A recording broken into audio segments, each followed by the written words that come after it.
Um pouco mais sobre a fé. Palavra pequena, mas poderosa. No livro de Efésios, capítulo 2, versículos 8 e 9, diz: Pois vocês são salvos pela graça, por meio da fé. E isto não vem de vocês. É dom de Deus, não por obras, para que ninguém se glorie. Fé é acreditar nas coisas que se esperam e ter a convicção de fatos que não se veem. Tudo o que recebemos de Deus é pela sua graça e por fé. Nossa fé em Deus e em suas promessas é o caminho para vivermos uma vida em paz e próspera. É a graça de Deus e somente isso que fornece a sua bondade em nossa vida. Nenhum de nós é suficiente bom para merecer tudo o que Deus faz por nós. É somente pela graça e misericórdia dele. E isso faz com que fiquemos surpresos e impactados com a bondade de Deus. Você pode dizer: eu gostaria de ter um pouco mais de fé. Ou talvez ainda: eu não tenho fé. Na verdade, a cada um foi dado uma medida de fé, conforme Romanos capítulo 12, versículo 3, que diz: Pois pela graça que me foi dada, digo a todos vocês, ninguém tenha de si mesmo um conceito mais elevado do que deve ter, mas pelo contrário, tenha um conceito equilibrado, de acordo com a medida de fé que Deus lhe concedeu. Todas as pessoas têm fé e possuem uma fé suficiente para fazerem tudo o que precisam em qualquer momento de suas vidas. Agora, sua fé pode parecer fraca, porque por vezes você não a tem usado muito, ou talvez esteja usando apenas em algumas áreas por um longo tempo, esquecendo que pode usá-la em todas as áreas da sua vida. Outra situação: você sabia que pode usar a fé para superar o seu passado? Você pode estar preso a ele por vários motivos, mas te afirmo, se você é uma nova criatura em Cristo Jesus, verdadeiramente, seu passado não precisa mais atormentar a sua vida, e você pode andar em vitória a partir de hoje. Não importa o que possa ter acontecido em sua vida no passado. Livre-se de qualquer tipo de mentalidade de vítima com relação ao que te aconteceu. Não existe possibilidade de ser vítima e nova criatura ao mesmo tempo. Uma passagem interessante está na carta de Paulo a Filemão, capítulo 1, versículo 22, que diz: Além disso, prepare-me um aposento, porque graças às suas orações espero poder ser restituído a vocês. Paulo está escrevendo esta carta a Filemão sobre um escravo que ele chamou de Onésimo. Este escravo havia fugido de Filemão e no seu caminho acabou se tornando um filho espiritual de Paulo. Paulo, depois de mentoreá-lo, iria devolvê-lo a Filemão e queria ter certeza que Filemão o receberia graciosamente, mesmo tendo fugido. Paulo estava na prisão quando escreveu esta carta, não tendo ideia de quando iria sair do cárcere. Existe algo importante nessa passagem. Paulo, na verdade, estava dizendo: eu tenho a fé que, se continuarem orando por mim, eu vou sair daqui desta prisão e serei capaz de ir visitá-lo.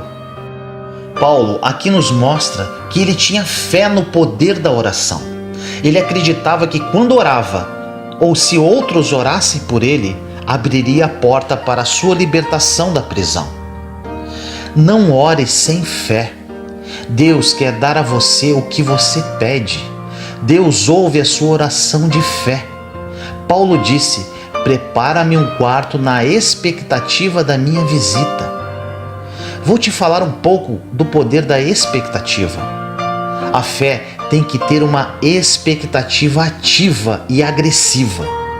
Quando você está com expectativa para atingir algum objetivo em sua vida, ou de conquistar um sonho, ou de uma restauração, seja o que for, você está cheio de expectativa, de esperança e de fé que algo que você ainda não tem em mãos vai acontecer. A grande questão é que entre o pedir e o receber existe o esperar. Muitas pessoas não esperam nada, então nunca recebem. Muitas pessoas, em vez de esperar com expectativa, falam: vamos ver o que acontece, e fica resmungando. Você não pode apenas esperar. Olhe essa passagem maravilhosa em Isaías, capítulo 30, versículo 18. Contudo, o Senhor espera o momento de ser bondoso com vocês. Ele ainda se levantará para mostrar-lhes compaixão, pois o Senhor é Deus de justiça. Como são felizes todos os que nele esperam. Tome posse dessa palavra. Essa passagem quer dizer que Deus está esperando a oportunidade para ser bom para você. Você consegue enxergar isso? Mas ele só pode ser bom para alguém que está esperando nele, olhando para ele, desejando o melhor dele. Agora, nesse momento, você pode se agarrar a essa verdade e fazer uma grande mudança em sua vida. Agora eu te pergunto, o que você está esperando? Mais do que você teve no passado? Mais problemas? Mais decepções? Você está com alguma expectativa? Expectativa que coisas ruins podem acontecer em sua vida? Ou expectativa no melhor de Deus para a sua vida? Comece a esperar agora pelas mudanças radicais que Deus pode fazer na sua vida. Tenha expectativa que você viverá os planos perfeitos de Deus para você. Não se afunde em suas amarguras e autopiedade. E espere com expectativa naquele que poderá mudar o quadro da sua vida. Expresse essa expectativa falando sobre isso para si mesmo e parando de falar pelo que você não tem. No Salmo 27,14 diz: espere no Senhor, seja forte, coragem, espere no Senhor. Em Isaías 40:31 diz: mas aqueles que esperam no Senhor renovam as suas forças, voam bem alto como águias, correm e não ficam exaustos, andam e não se cansam. Esta passagem de Isaías é muito poderosa. Muitos a adoram e profetizam. Mas será que verdadeiramente acreditam no que está escrito? Não devemos esperar no Senhor com uma atitude passiva. Seja ativo espiritualmente e diga: Senhor, estou esperando um avanço e talvez hoje seja o dia. A fé é cheia de expectativa. Temos que aprender que a fé é a única coisa que agrada a Deus. No livro de Hebreus, capítulo 11, versículo 6 diz: sem fé é impossível agradar a Deus, pois quem dele se aproxima precisa crer que ele existe e que recompensa aqueles que o buscam. Deus não quer apenas que você creia que Ele existe, mas Ele quer que você acredite agressivamente que se você estudar a palavra e buscá-lo, orando regularmente, permanecendo nele, você estará esperando de alguma forma uma recompensa, porque se você serve a Deus, haverá uma recompensa. Deus promete muitas e muitas recompensas na Bíblia. E se fizermos as escolhas certas, as receberemos em nossas mãos. Talvez você possa estar no tempo de semear em sua vida. A semeadura e a colheita não são muito emocionantes, mas o agricultor nunca semeia sem ter uma colheita em mente. Ele semeia porque ele está esperando uma boa colheita. Ele não ara a terra, planta semente, aduba, irriga, sem esperar a colheita. Precisamos semear com expectativa. Sem fé é impossível agradar a Deus. A fé tem que ser baseada na palavra de Deus. A primeira situação, precisamos ter fé em Deus. A palavra diz que todos nós temos fé e a cada um é dada uma medida de fé. Agora, o que é feito com esta fé depende de você. Você pode colocar essa fé em si mesmo. Te garanto que isso não vai funcionar. Mas se quiser experimentar alguns anos miseráveis, vá em frente. Você ainda pode colocar a sua fé nas pessoas. Ou ainda você pode colocar a sua fé no sistema do mundo. Não faça isso. Coloque a sua fé em Deus. Você pode ter um ótimo trabalho, um excelente salário, mas um conselho: não dependa do trabalho pelo resto da sua vida. Dependa de Deus. Por vezes olhamos para a fonte errada para cuidar de nós e precisamos sempre estar à procura de Deus.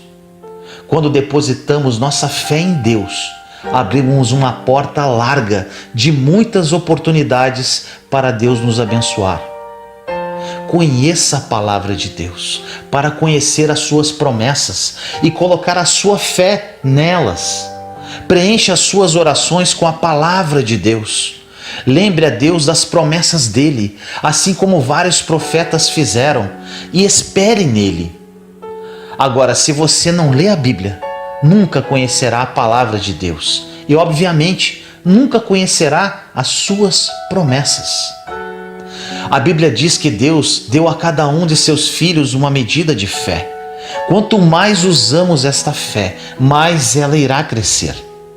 A fé, ela tem uma linguagem. Você pode ouvir a fé saindo pela boca das pessoas, ou pode ouvir o medo, a preocupação, a dúvida ou a descrença. No livro de Hebreus, capítulo 4, versículo 14 diz: Portanto, visto que temos um grande sumo sacerdote que adentrou os céus, Jesus, o Filho de Deus, apeguemo-nos com toda a firmeza à fé que professamos. Agora eu te pergunto, o que quer dizer a fé que professamos?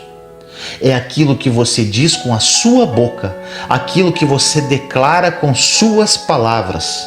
A fé não funciona quando oramos a Deus e em seguida, na hora do almoço, falamos com alguém sobre os mesmos problemas que acabamos de entregar em oração.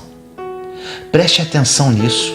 Se você quer ver a sua fé funcionar, terá que desistir da autopiedade, de sentir pena de si mesmo. Quando oramos com fé e estamos esperando o agir de Deus, precisamos ficar atentos do que sai da nossa boca. Se caso tivermos que falar sobre o assunto, que falemos com fé. Assim, esta situação está complicada, mas Deus está envolvido nisso. Ele está trabalhando agora ao meu favor e tenho fé que vai se resolver em breve. Não fale dos seus problemas, levando com que as pessoas sintam pena de você. Fale: eu creio, meu Deus, que o Senhor está trabalhando. O Senhor já ouviu minhas orações. Eu tenho a sua palavra para me basear e eu creio na sua fidelidade. Eu verei o resultado da minha fé. A fé não é baseada no que vemos, pensamos ou sentimos. Em 2 Coríntios 5:7 diz que andamos por fé e não por vista. A história de Abraão é maravilhosa. Ele passou por circunstâncias complicadas, mas não olhou para elas. Abraão estava crendo em Deus por um herdeiro, e isso era naturalmente impossível para acontecer, devido à idade avançada dele e de Sara, sua esposa. Mas Deus havia prometido. A Bíblia diz que nenhuma dúvida ou incredulidade fez Abraão duvidar a respeito das promessas de Deus. A dúvida e a descrença podem se apresentar a você. É por isso que o poder de nossas palavras é tão importante. No minuto que a dúvida vier, você pode abrir a boca e dizer: eu não acredito nisso, pois confio que Deus está trabalhando. A melhor maneira de interromper um mau pensamento é dizendo algo positivo. Não baseie-se no quanto você vai acreditar em Deus pelo que você vê, pensa ou sente. A fé só funciona juntamente com a paciência. No livro de Hebreus, capítulo 6, versículos 11 e 12 diz: queremos que cada um de vocês mostre essa mesma prontidão até o fim, para que tenham a plena certeza da esperança, de modo que vocês não se tornem negligentes, mas imitem aqueles que, por meio da fé e da paciência, recebem a herança prometida. No início é fácil ter fé quando entregamos algo em oração para Ele cuidar. Você começa cheio de esperança, mas depois que os dias, semanas, meses ou até anos vão passando, como estará a sua fé? Entre o começo e o fim temos um meio. Você pode estar hoje no meio de alguma situação e pode não estar tão divertido.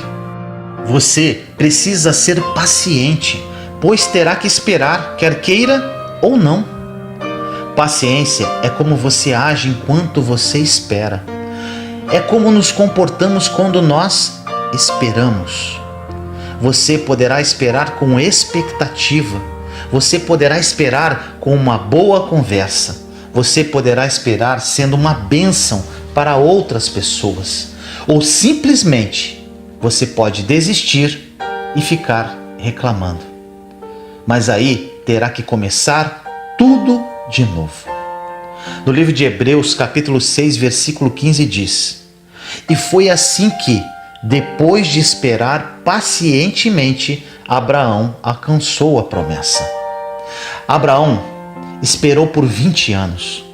José esperou por 13 anos numa prisão, por um erro que ele não havia cometido. Esse período de espera é um deserto. Você pode estar hoje num deserto, mas esse período é de amadurecimento e onde Deus está trabalhando em sua vida, limpando algum lixo que possa estar em você ainda, para que você esteja pronto para receber o que Deus te prometeu. Desfrute do momento que você está hoje. Desfrute o agora. Aprenda isso, porque você vai ter que esperar de qualquer jeito. Outro ponto importante: a fé somente funciona e é energizada por amor. Que tipo de caminhada de amor você tem? Quanto você estuda sobre o amor? O que você sabe sobre o amor dentro das Escrituras? Como você trata as pessoas? Quantas pessoas podem estar com raiva de você? No livro de Gálatas, capítulo 5, versículo 6 diz: porque em Cristo Jesus, nem circuncisão nem incircuncisão tem efeito algum, mas sim a fé que atua pelo amor. Paulo estava farto dos Gálatas, que discutiam constantemente sobre a circuncisão. Paulo estava dizendo para que eles parassem de ser tão detalhistas com relação às regras e regulamentos da religião e se ocupassem de amar uns aos outros. Se você quiser que sua fé funcione, não pode estar com raiva de ninguém. A fé somente opera por amor. Você precisa trabalhar com o Espírito Santo para viver uma fonte vibrante de amor. No livro de Hebreus, capítulo 4, versículo 3 diz: entretanto, resta entrarem alguns naquele descanso, e aqueles a quem anteriormente as boas novas foram pregadas não entraram por causa da desobediência. Isto quer dizer que se você está em fé e está chateado, não vai adiantar. Porque quando estamos esperando em fé, estamos em repouso, num descanso eterno. Aquele descanso que temos a consciência que Deus está no controle e está trabalhando nesta ou naquela situação. A fé precisa ser liberada. Ela é uma força que está em seu espírito. Você precisa liberar a sua fé em todas as áreas de sua vida e não apenas em certas áreas específicas. Libere a sua fé para a sua vida espiritual, para a sua vida emocional, sentimental e financeira. Um grande problema entre nós cristãos é que liberamos a nossa fé para alguma área e esquecemos das outras. A fé sempre traz resultados. Não sei quanto tempo terá que esperar, mas garanto que ela lhe trará resultados. No livro de Lucas, capítulo 7, versículo 50, diz: Jesus disse à mulher: sua fé a salvou, vá em paz. Ou seja, a fé salva. Em Efésios, capítulo 6, versículo 16 diz: além disso, usem o escudo da fé, com a qual vocês poderão apagar todas as setas inflamadas do maligno. Ou seja, a fé nos protege dos dardos inflamados do inimigo. A fé aumenta à medida que você usa. Você pode achar que tem pouca fé, então comece a usá-la e verá que ela aumentará dia a dia. Recebemos todas as bênçãos de Deus pela fé. Somos justos pela fé, somos santificados pela fé, somos redimidos pela fé, somos perdoados pela fé. Fazemos grandes coisas para Deus pela fé. Use sua fé e viva o melhor de Deus para a sua vida. Ore comigo assim: Senhor amado, entro na sua santa presença neste momento. Agradeço por mais um dia e hoje especialmente tomo posse de todas as palavras citadas nesta mensagem. A fé tem poder. Mesmo que seja do tamanho de um grão de mostarda, ela remove montanhas. Libero minha fé hoje, Senhor, em todas as áreas da minha vida e espero com paciência o seu agir. Ensina-me, Pai, através da ação do seu Santo Espírito, a caminhar em fé e não por vista. Desejo ser conduzido pelo Espírito Santo e não pela minha carne. Sofri muito em caminhar sendo conduzido pelas minhas emoções e sentimentos. Obrigado, Deus, por mais um aprendizado. Que essas palavras fiquem gravadas em minha mente e no meu espírito. Te amo, Pai. Em nome do nosso Senhor Jesus Cristo. Amém.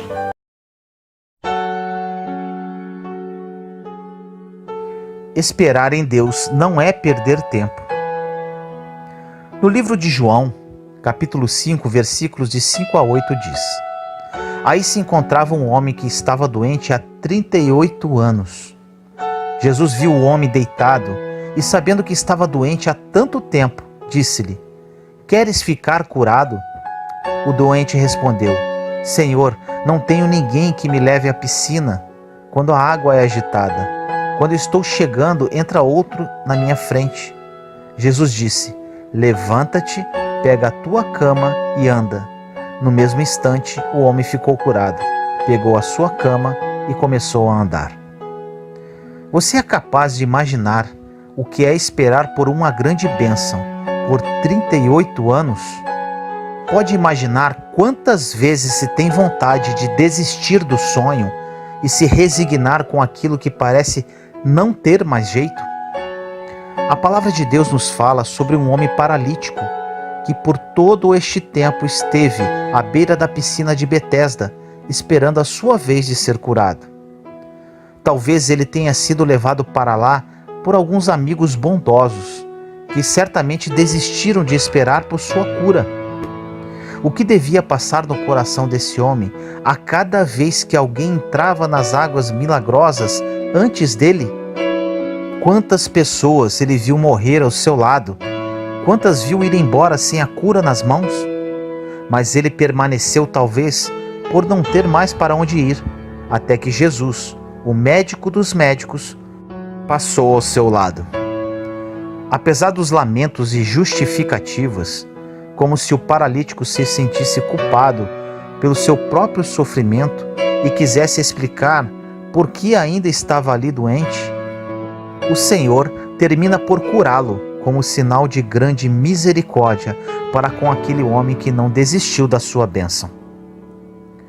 Há quanto tempo você espera por uma mudança em sua vida? Apesar de todo o cansaço, apesar de muitos talvez já terem desistido, não pense que o seu tempo está sendo perdido. Jesus sabe de suas necessidades e está perto para ouvir e responder. Esperar pela graça de Deus não é perder tempo, como também não é inútil o tempo de gestação de um novo ser no ventre da mãe, ou o tempo da germinação da semente na terra. Deus está trabalhando você no mais íntimo, para ser capaz de receber e multiplicar a sua bênção. Não desista de ser feliz com o auxílio do Senhor. Viva o dia de hoje com esperança. Talvez a bênção já esteja plantada em você e comece a dar frutos pela sua confiança e perseverança no Senhor. Ore comigo assim. Amado Pai, tenho lutado insistentemente por Tua bênção em minha vida. Tenho lutado para ser feliz segundo o Teu coração. Algumas vezes, desanimado, já pensei em desistir. Mas hoje, recobro o meu vigor e me encho de esperança. Vou viver esse dia na serena alegria da Tua presença, crendo que algo bom de Deus já está em curso na minha vida. Não direi mais que o meu tempo está sendo perdido, ou que não tenho um propósito para viver. Meu propósito hoje é glorificar o Senhor em cada pequeno ato que vou realizar, não perdendo nenhuma oportunidade de amar e de me sentir amado por Deus. Obrigado, Pai, porque sempre tens cuidado de mim, dando-me tudo o que necessito para começar a ser feliz ainda hoje. Faremos juntos, Senhor, desse dia de hoje, um motivo a mais para não desistir. Em nome do nosso Senhor Jesus Cristo. Amém.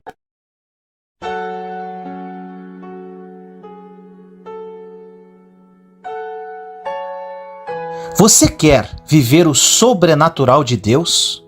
Conheça a chave que abrirá todas as portas.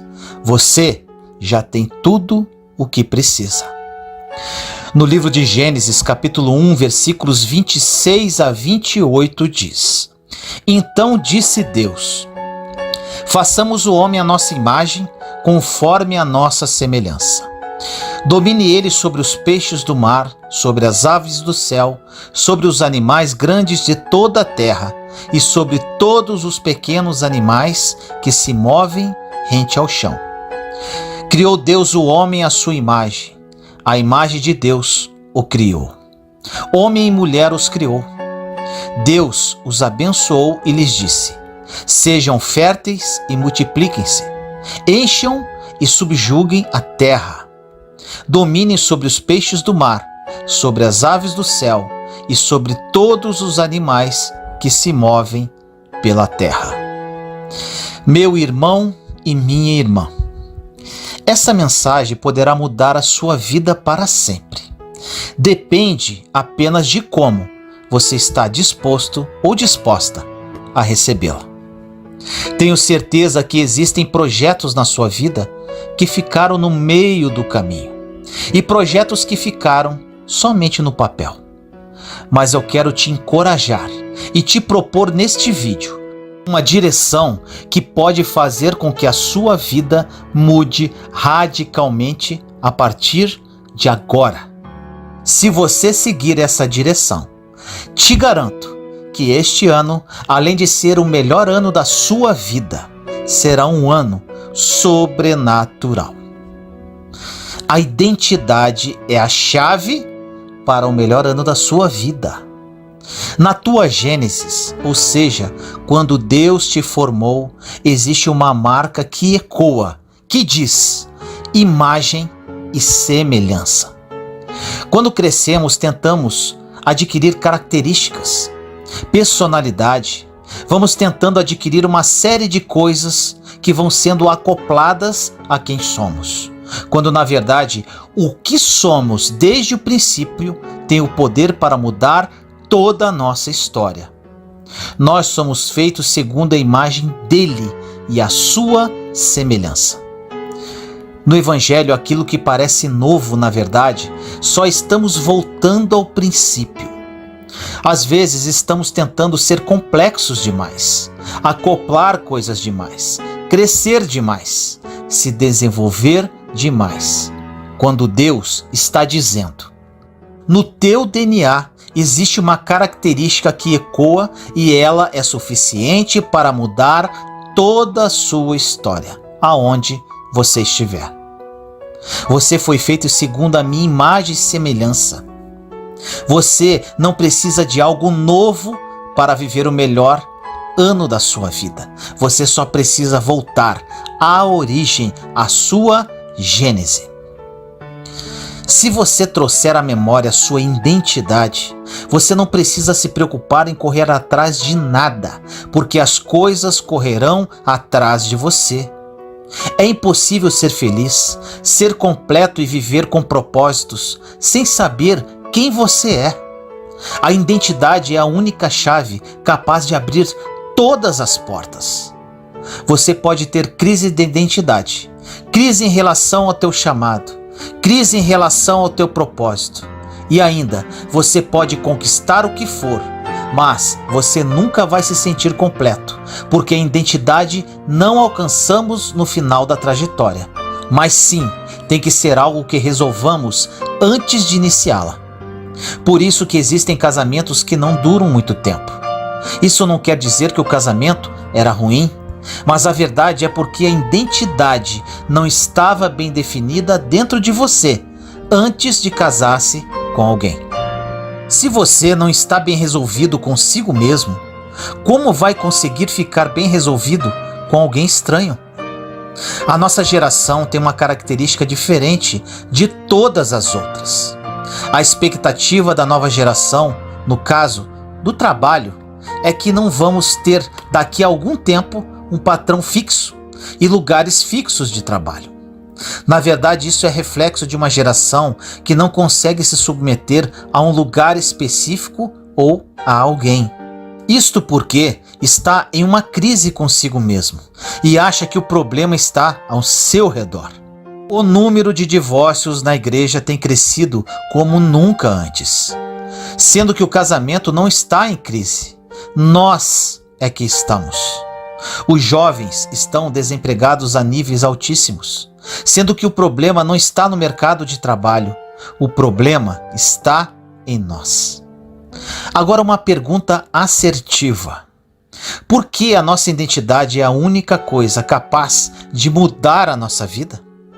Porque quando entendemos que existe uma marca dentro de nós, que nos diz que somos imagem e semelhança dele, não tem nada capaz de roubar o nosso futuro. A partir da sua identidade, você sabe quem você é, sabe o que você pode e para onde vai. A mudança está dentro de nós. O que temos que fazer é expressar a identidade que temos e tudo ao nosso redor vai mudar também.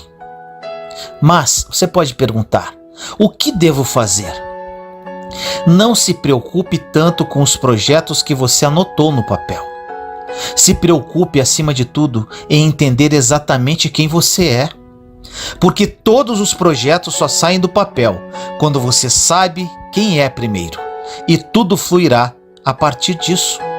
Você já viu a quantidade de pessoas que você conhece que são incríveis, mas não dão certo em nada? Isso acontece porque é mais fácil descobrirmos o talento do que a identidade.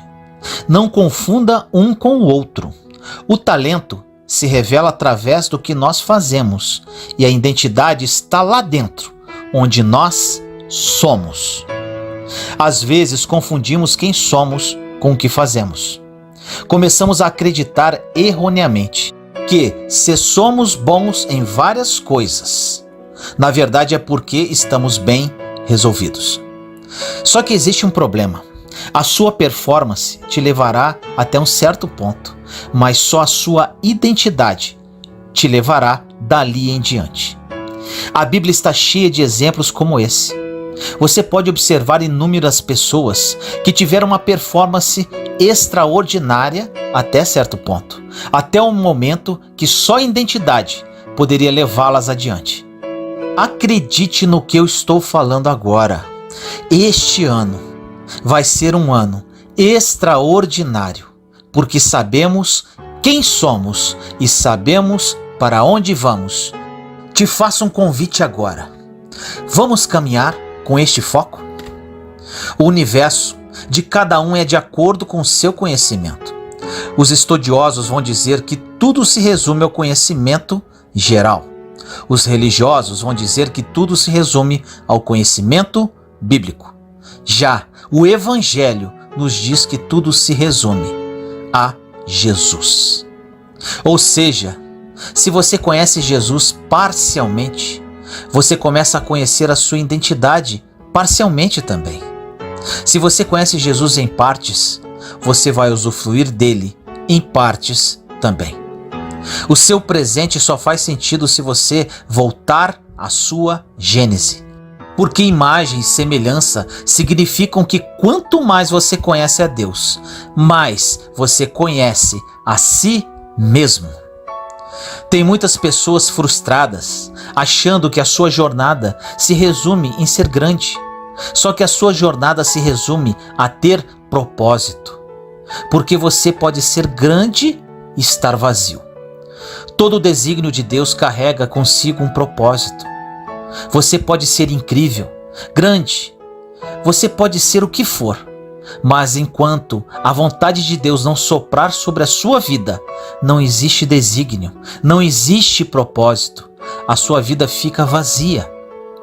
É por isso que a identidade é tão importante, porque quando você entende quem você é, você entende o que você pode e aonde você vai. Tudo que Deus fala, Ele cria. Na gênese da terra, quando Ele fala haja, houve. Na gênese do homem, quando Ele declara o nosso desígnio, Ele nos dá um propósito, e isso carrega agora a nossa identidade. Você pode ter o dinheiro que for, se você não estiver vivendo o propósito pelo qual você foi gerado, você vai sempre se sentir vazio. Jesus não é uma ponte para te dar plenitude, Ele é a própria plenitude. O problema é que quando você enxerga Jesus como uma ponte, você aborta o propósito dele na sua vida. Pois saiba que Jesus não é uma ponte para te levar para algum lugar. Jesus é o destino e ao mesmo tempo o caminho. Ou seja, você só consegue ir a Ele se estiver nele. É por isso que Ele se revela ao dizer: eu sou o caminho, a verdade e a vida, em João 14,6.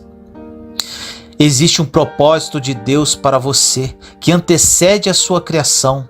Não importa se você não o conhecia até o dia de hoje. É impossível viver uma vida com propósitos sem saber quem somos.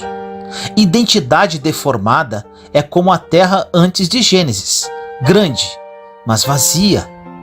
Existe uma frase que diz: seja a sua melhor versão. Mas Deus nos diz que não tem a ver em sermos a nossa melhor versão. Até porque Ele não está preocupado com isso. E sim, a de sermos a nossa única versão. Toda versão fora do propósito é deformação. Repito, toda versão fora do propósito é deformação. Por mais incrível que você possa parecer, se a tua melhor versão estiver fora do seu propósito, a sua identidade está deformada. Deus já nos deu tudo o que precisamos antes da necessidade surgir. Nós não merecíamos, mas antes de nascermos, Deus já ofereceu um sacrifício no nosso lugar. Você nasceu em uma era em que Jesus não só já veio, como Ele ressuscitou, e tudo aquilo que a criação está gemendo para alcançar, você já tem: a vida eterna e felicidade. O Evangelho carrega as respostas que o mundo procura, tanto nas eras passadas como nas eras futuras.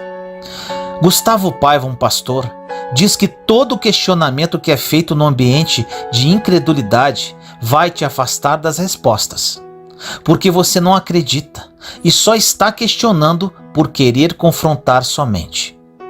Então, se você questiona e faz tantas perguntas a Deus, saiba que na verdade você não quer respostas, você só quer confrontar.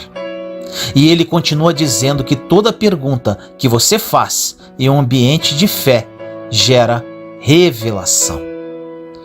Tudo o que você precisa está dentro de você. Peça a Deus para te revelar quem você é, o que você pode e para onde você vai.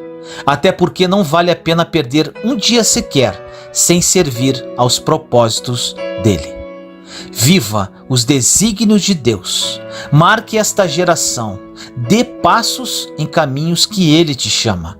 Abra portas que o Senhor te chama para entrar. Se envolva com pessoas que ele tem para você. Cumpra os seus propósitos. E saiba que a única coisa que vai te preencher é seguir a vontade de Deus. E mais nada. Ore comigo assim. Senhor amado, nos colocamos em sua santa presença neste momento, eu, meus irmãos e irmãs em Cristo Jesus. Hoje, Pai, é um grande dia. É dia de mudança. Tenho fé que muitas pessoas que ouvirem esta mensagem começarão um novo ciclo em suas vidas. Tudo se faz novo hoje, Pai, pois cada uma delas descobrirá a sua identidade e a essência da sua criação como imagem e semelhança sua. Assim cumprirão os seus propósitos aqui neste mundo. Que o seu Santo Espírito fale aos corações de seus filhos e filhas. Que a revelação ocorra e que a vida de cada um deles recomece hoje. Assim nós oramos, em nome do nosso Senhor Jesus Cristo. Amém.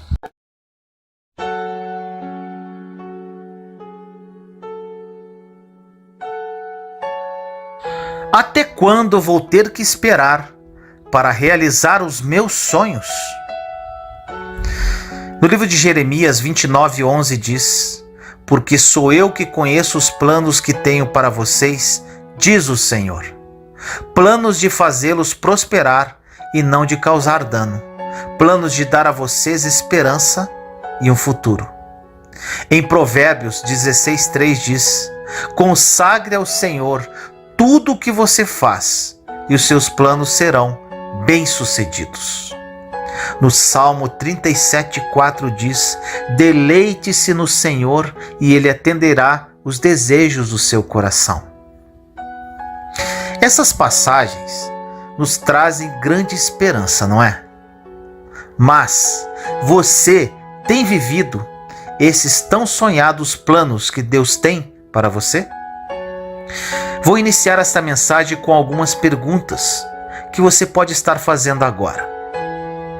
Vinícius, sempre ouço dizer que os sonhos de Deus para as nossas vidas jamais vão morrer e que são perfeitos. Mas estou esperando há tantos anos por um companheiro ou uma companheira que estou deixando de acreditar nisso. Estou esperando por emprego há tanto tempo e nada. Cadê a vida abundante que tanto falo que Jesus morreu para eu viver? O que eu devo fazer para não deixar de acreditar nos sonhos de Deus? O que fazer para que eles se realizem? Eu vou responder esses questionamentos com uma pergunta. Você sabe quanto vale um sonho? O quanto você está disposto a pagar por ele? Essa é a maior verdade. Só quem sonha alto sabe que o preço também é alto. Muito alto. Muitas vezes é preciso renunciar, tirar forças de onde não se tem, não deixar a tristeza e o desânimo tomarem conta, não dar ouvidos àqueles que querem nos desanimar e, principalmente, saber esperar com paciência. Ouvimos dizer que se não fizermos a nossa parte, nada virá de mão beijada. Eu também concordo com isso, mas sei que para ter nossos sonhos realizados, precisamos da ajuda de Deus, pois chega um momento em que nos cansamos de lutar e pensamos até em desistir. Isso aconteceu comigo. Assim como você, conheço muitos homens e mulheres que têm sofrido na área sentimental. Na verdade, a grande maioria das pessoas que me seguem se encontram com problemas na área de relacionamentos. A pessoa pode ser bonita, andar bem vestida, ter um papo legal, muitos amigos, ser carinhosa, fiel, etc. E ainda assim não conseguir realizar o sonho de ser feliz nesta área. Por quê? Esta pergunta não é fácil de ser respondida, pois cada caso é particular, mas acredito que é porque algo tem acontecido. A maioria das pessoas não tem buscado a Deus com intensidade, não tem vivido em santidade e não acreditam realmente que Deus está interessado nos seus sonhos. As pessoas focam muito mais no que Deus pode fazer do que realmente Ele é. Na palavra de Deus, em Hebreus 11:6 diz: sem fé é impossível agradar a Deus, porque é necessário que aquele que se aproxima de Deus creia que Ele existe, que é galardoador, ou seja, recompensador daqueles que o buscam. Você tem feito isso? Você tem se aproximado de Deus e confiado que Ele irá te abençoar? Se a resposta for sim, então agora você precisa descansar o seu coração e agradecer pela fé, o milagre que você tanto espera. Infelizmente, temos muita dificuldade em esperar, mas tenha em mente que nesta vida estaremos muito mais tempo esperando do que recebendo. Se o lanche demora 5 minutos, chamamos o garçom. Se o carro da autoescola está à nossa frente, queremos ultrapassá-lo o mais rápido possível. Se o sinal da internet está lento, começamos a reclamar. Da mesma forma, se uma garota diz que quer orar antes de começar um namoro, o rapaz decide terminar o relacionamento antes de começar, pois não pode e não quer perder tempo. Isso vale também para as mulheres que vivem carentes e não aguentam esperar pela resposta da oração. Agora tente imaginar se Deus atendesse todos os nossos pedidos na hora que queremos. Certamente seríamos filhos mimados e dificilmente permaneceríamos no caminho de Deus. Você se lembra da parábola que Jesus contou sobre o filho pródigo, que pediu a herança para o pai e saiu de casa? Pois bem, ela reflete muito bem a nossa geração, que está cheia de filhos rebeldes e insatisfeitos. A história começa assim em Lucas, capítulo 15, versículos de 11 a 13. Um homem tinha 2 filhos. O mais novo disse ao seu pai: Pai, quero a minha parte da herança. Assim, ele repartiu sua propriedade entre eles.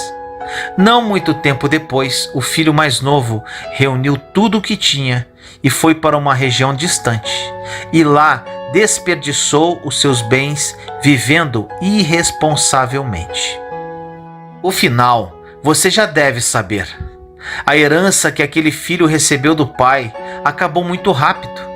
A alegria durou muito pouco e os amigos sumiram, porque a Bíblia não erra ao dizer: o rico tem muitos amigos, mas o pobre é odiado até do vizinho.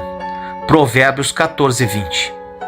E quando aquele filho estava no fundo do poço, ele se lembrou do pai e resolveu voltar. Ao ver o filho retornando para casa, o pai correu ao seu encontro, o abraçou e o tratou com amor, ao invés de apontar os seus erros. Por isso, creia que Deus te ama e quer te abençoar. Esta parábola mostra que se não tivermos paciência ao esperar, ou seja, se não pagarmos o preço pelos nossos sonhos e não crermos que o Pai tem o melhor para nós, correremos o risco de escolher os caminhos fáceis que nos levam à perdição. Por isso é tão importante esperar em Deus, pois só Ele sabe o tempo certo de tudo acontecer. Você sabia que até as pessoas da Bíblia tiveram que esperar muito tempo para ver as promessas de Deus se cumprirem? Noé teve que esperar muitos anos até Deus abrir os céus e derramar o dilúvio. Abraão esperou até ter a idade de avô para ser pai. Simeão esperou a vida inteira para segurar o bebê Jesus nos braços. José, o sonhador, esperou por anos sendo injustiçado, esquecido, humilhado, para depois reinar e ver Deus o honrando no meio da sua família. E não podemos esquecer de Davi, que não tinha a menor ideia dos sonhos de Deus para ele, mas se preparou a si mesmo. Como? Aceitando os desafios que apareceram em sua vida. O trabalho de Davi era cuidar de ovelhas. E não pense que isso é fácil. Um pastor de ovelhas precisa procurar os melhores pastos, águas tranquilas, sombra e espantar os animais ferozes. Tudo isso Davi fazia quando era adolescente. Além disso, ele matou um leão, um urso e depois venceu o gigante Golias. E quando Deus procurou um homem destemido, esforçado, com o coração temente ao Senhor, quem ele encontrou? Davi.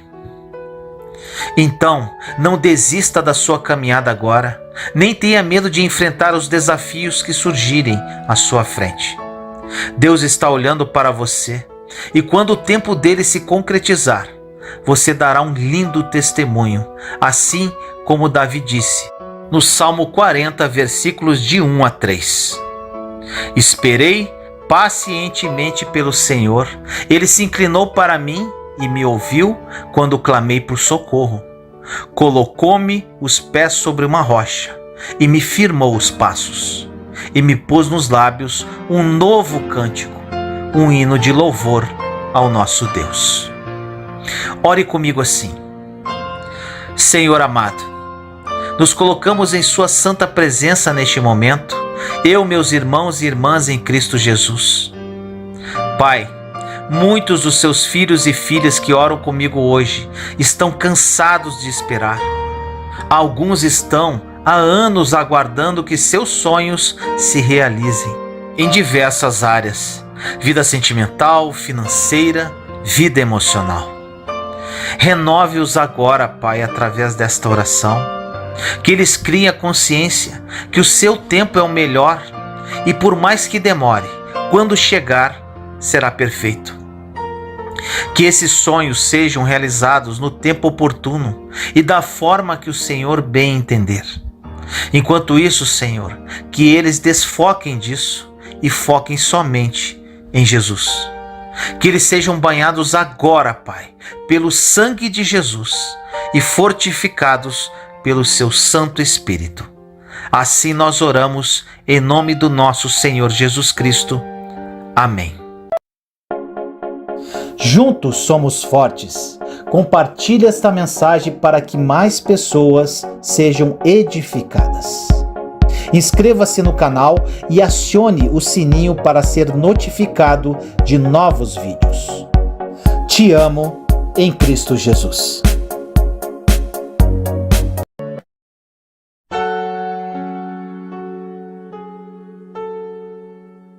Quando Deus se cala. Meu irmão e minha irmã, preste muita atenção nesta mensagem, porque ela pode mudar radicalmente a sua vida.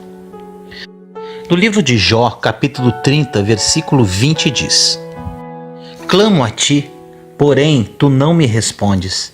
Estou de pé, porém para mim não atentas. O silêncio é cruel, mas ele revela muita coisa. Mas eu vou te fazer algumas perguntas. Quando você não escuta a Deus, para onde você corre? Para os amigos para murmurar? Se aquieta e fica neutro ou persevera em oração? Deus conhece as pessoas quando Ele para de falar com elas. Quando Deus para de falar com alguns filhos, Ele começa a entender para onde eles correm. O primeiro efeito que o silêncio de Deus traz para a nossa vida é uma autoanálise, uma reflexão profunda. Começamos a questionar: por que isso está acontecendo? O que eu fiz de errado? Por que Deus não me responde? Não me dá uma palavra, uma profecia, um sinal? Que tipo de vida eu estou levando para o meu Pai não estar falando comigo? Em nossa vida cotidiana, quando alguém por vezes silencia conosco, não quer dizer que esta pessoa está chateada ou se vingando de nós, mas sim está fazendo de alguma forma você se autoanalisar. Não necessariamente ele está te desprezando. Às vezes ele está permitindo que você encontre a verdade em si mesmo. Você pode começar a lembrar de coisas que você possa ter feito e que está gerando este silêncio. Quando Deus cala e não te responde, quando Deus para de falar por algum tempo, quando Deus fica em silêncio, provavelmente o que Ele está provocando em você é essa autoanálise. No livro de João, capítulo 11, versículo 42 diz: Jesus levantou os olhos para o céu e disse: Pai, graças te dou, porque sempre me ouves. Deus ouve sempre, mas nem sempre responde. O silêncio, como disse, gera uma autorreflexão. Existem pessoas que não param para se autoanalisar, se Deus não ficar em silêncio por algum tempo. Quando Deus fica em silêncio, ficamos procurando o motivo pelo qual Ele parou de falar conosco. Somos autopunitivos e ficamos perguntando: Deus, o que eu fiz de errado? Achamos muitas vezes que Deus está nos castigando. No auge do meu deserto, senti na pele o silêncio de Deus. E na época não compreendia muitas coisas ainda. Ficava me autopunindo, pedindo perdão de pecados que eu já havia confessado e que Deus já havia perdoado. Era atormentador.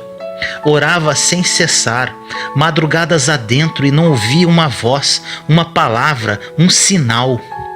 Com isso comecei a procurar ainda mais a Deus, lendo mais a palavra, escutando pregações, lendo livros, jejum, e clamava por Ele sem parar: Senhor, misericórdia, fala comigo. Depois desse período atormentador, Deus começou a falar comigo através da sua palavra, de uma forma sobrenatural. Através de revelações de pessoas, de pregações, ia ao meu coração de uma forma muito profunda. Hoje entendo perfeitamente por que Ele se aquietou. Ele queria saber para onde eu iria correr, o que eu iria fazer. Digo isso porque existem pessoas que, quando param de falar com os outros, começam a trair, virar as costas e se revoltam. Existem pessoas que murmuram, amaldiçoam, blasfemam, em vez de se aproximar ainda mais do Senhor, lendo a palavra, orando mais, jejuando, ou seja, buscando a Deus com todas as forças e em todo tempo. O silêncio é uma das maiores armas divinas para nos preparar para subir um degrau, ir para um próximo nível. O silêncio de Deus não é um castigo, mas sim uma preparação para a próxima fase da sua vida. Jesus estava na cruz, no pior momento da vida dele, com cravos nas mãos e nos pés. Ele tinha sido obediente a todo o tempo. Ele fez tudo certo. No momento que ele mais precisou, ele gritou: Senhor, Senhor, por que me abandonaste? Por que o Senhor me desamparou? Eu fiz tudo certo. Eu resisti à tentação 40 dias no deserto. Eu treinei aqueles 12 homens. Tudo o que o Senhor me pediu, eu fui fiel até a cruz. Eu estou na cruz. Cadê você? Por que eu não escuto a sua voz? E Jesus morreu sem escutar a voz de Deus. Deus ficou em silêncio para o seu Filho muito amado. O silêncio é a última etapa antes do maior cumprimento da promessa na sua vida, antes do maior propósito da sua vida, antes da grande realização da tua vida. Existem coisas que Deus vai fazer silêncio contigo só para saber o que você vai fazer com o seu livre arbítrio. Deus está muito além de nós. Ele está muito fora do nosso padrão humano de pensamento. Ele faz do jeito dele, na hora dele, da forma dele, como quiser. A única coisa que podemos fazer é alinhar a nossa vida com o seu projeto, com o plano, com a vontade absoluta dele. E Jesus na cruz deu o último suspiro. A vida dele foi entregue. Jesus entrega a sua vida sem escutar a voz do Pai naquela cruz. E ele vai cumprir o seu maior propósito: morrer e ressuscitar pela humanidade, por mim, por você. E ele fez isso no silêncio de Deus. Existem pessoas que, quando Deus não responde, corre para lá e para cá, não sabe o que fazer, fala muita besteira. Essas pessoas têm uma total falta de fé e maturidade. Não confiam no Deus que servem. Quantos filhos de Deus, quando ele se silencia, estão dando as costas para ele, fugindo, falando mal, sendo que estão a um passo de viver a promessa, viver o seu propósito. O silêncio de Deus é necessário para revelar quem somos. Abraão caminhou 3 dias com Isaque de mãos dadas, indo para o Monte Moriá, com a palavra de matar o seu único filho. Nesses 3 dias, Deus não falou absolutamente nada. Imagine como Abraão ficou. Ele havia orado por aquele menino. Sua esposa, Sara, pediu tanto por esse filho. A criança era uma promessa. Isaque falava: pai, o que está acontecendo? E isso é o pior. Abraão teve que suportar as perguntas de Isaque e o silêncio de Deus ao mesmo tempo. Muitas pessoas que vão ouvir esta mensagem estão passando pelo silêncio de Deus, mas não sabem que falta muito pouco, mas muito pouco, para a promessa se cumprir. Você que está ouvindo agora, eu te afirmo, se Deus está em silêncio, você está a um passo do cumprimento do seu propósito, daquilo que Deus colocou na sua mão para você fazer. Neste período de silêncio, Ele só quer saber para onde você vai correr. Você é daqueles que se tranca no quarto e fica ainda mais íntimo de Deus? Ou vai dar as costas para Deus, blasfemar ou desistir? Por vezes, quando passamos por tribulações pesadas, colocamos a culpa em Deus, sendo que mal estávamos servindo a Ele como deveríamos. Temos que apontar para alguém. Achamos que estamos sendo castigados. Por vezes nunca procuramos conhecer a Deus verdadeiramente, mas mesmo assim precisamos achar um culpado. Você que está passando pelo silêncio de Deus, eu tenho uma boa notícia para você. Quem não conhece a Deus questiona a sua existência. Quem conhece a Deus questiona porque Ele está calado. Quando você ver uma pessoa questionando a existência de Deus, ela não conhece a Deus. Quando você ver uma pessoa questionando o silêncio de Deus, essa pessoa é especial, porque quando Deus voltar a falar, é para colocá-la em um outro nível. Já vai ser para colocá-la em outra fase. O que você está passando hoje não é um castigo, mas sim uma preparação para onde Ele quer te levar nos próximos dias, nas próximas semanas. Nem olhos viram, nem ouvidos ouviram, nem jamais entrou no coração do ser humano o que Deus tem preparado para aqueles que o amam. Alguns dizem que quando Deus está em silêncio é porque Ele está trabalhando, e isso é uma verdade. Em silêncio você fica mais concentrado. Um exemplo: se você observar um ourives trabalhando numa joia, ele fica em silêncio, concentrado nos detalhes. O silêncio quer dizer que ele está trabalhando nos detalhes da sua vida. O silêncio quer dizer que ele está preparando minuciosamente a melhor joia. E provavelmente não vai ser do jeito que você queria, mas sim do jeito dele. Mas pode ter certeza, o jeito dele, a vontade dele é boa, perfeita e agradável.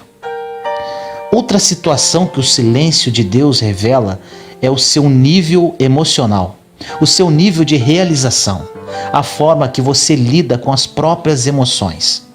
Se as suas emoções estiverem abaladas, mais revoltado você vai ficar, quando Deus fizer silêncio.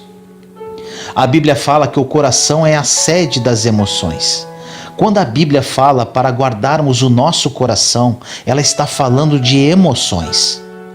E você revela o nível da sua vida emocional quando alguém fica em silêncio. Você pode interpretar de duas formas, como desprezo ou que ele está trabalhando muito nos detalhes. Então, de tudo que nós falamos até agora, o silêncio te leva à autorreflexão, revela para onde você vai correr e revela o nível das suas emoções, ou seja, como está o seu coração. Grave bem isso. Deus está te testando através do seu silêncio para te levar para o próximo nível. E Ele te fala hoje: saiba lidar com o meu silêncio, corra para mim, se autoanalise e veja como está o seu coração. Jesus morreu no silêncio de Deus por 3 dias e nada aconteceu. Ele cumpriu o maior propósito dele, morrer na cruz, e ainda teve mais 3 dias de silêncio. É no tempo de Deus e não no seu tempo. Com Jesus, Deus silenciou por mais 3 dias. Porém, quando o chamou ele da morte para a vida, chamou para esvaziar a tumba, para ir para a destra do Pai. Foi para fazê-lo sacerdote para sempre sobre as nações da terra. Foi para transformá-lo em nosso Senhor e Salvador. O teu maior propósito está depois do silêncio de Deus. Vou orar para você. Meu Pai amado, oro nesse momento por todas as pessoas que ouvirem esta mensagem, que elas entendam o seu silêncio, que elas entendam que quando o Senhor se aquieta, não é castigo, é preparação. Preparação para uma nova fase da vida, preparação para viver o melhor de Deus nesta terra, para viver o plano bom, perfeito e agradável que o Senhor reserva para aqueles que o amam. Que hoje seja um divisor de águas na vida destes teus filhos que estão desesperados pelo seu silêncio, pois não entendiam o porquê disso tudo. Mas hoje, Pai, após ouvir esta palavra vindo do seu trono de glória, elas reiniciarão uma nova fase, esperando em Ti, esperando a sua voz soar novamente, para que vivam as suas promessas. Assim eu oro em nome do nosso Senhor Jesus Cristo. Amém. Compartilhe esta mensagem para edificar mais vidas. E caso você queira adquirir o meu estudo sobre a Nova Aliança, em vídeos, áudios, mapas mentais, PDFs, meditações, uma jornada chamada Está Consumado, em busca da verdade que vai te libertar, clique no link na descrição desse vídeo. Nesse estudo você vai aprender o que é a Nova Aliança, diferenças entre a Velha e a Nova Aliança. Ainda você vai aprender a orar de acordo com a Nova Aliança e ter as suas orações respondidas. Você vai aprender a jejuar corretamente e você vai descobrir a sua verdadeira identidade em Cristo Jesus.